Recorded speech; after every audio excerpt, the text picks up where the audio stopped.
Elke donderdagavond live muziek. The Sound of Haarlem.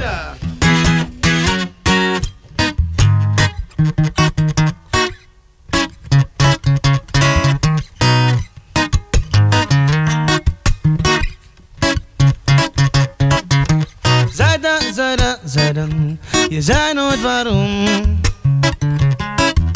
En zijden,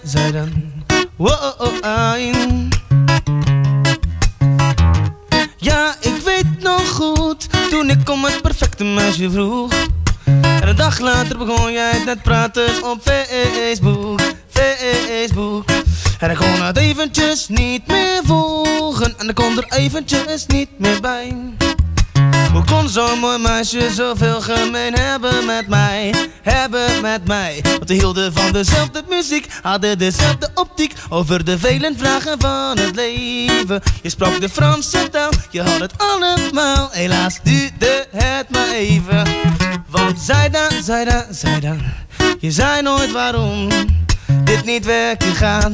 En zij dan, je zei nooit waarom dit niet werken gaat. En zij dan, zei nooit waarom dit niet werken gaat.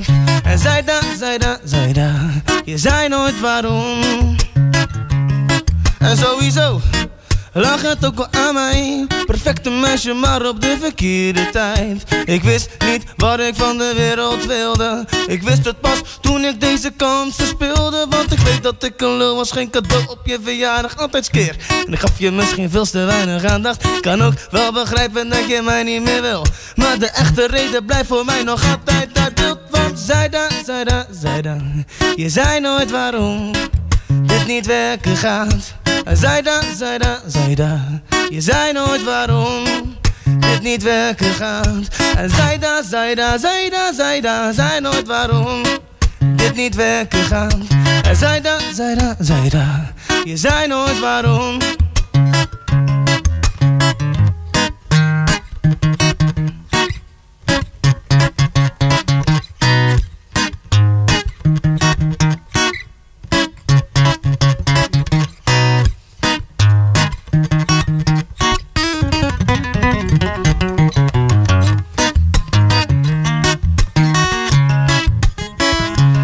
En heel misschien zal onze zon ooit weer gaan schijnen.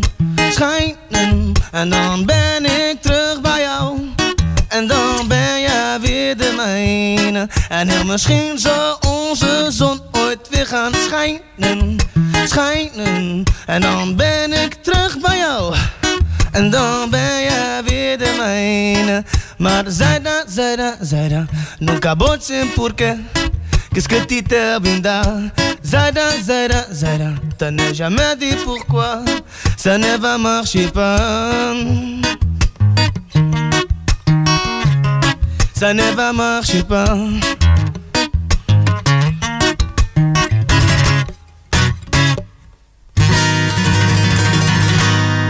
Yeah.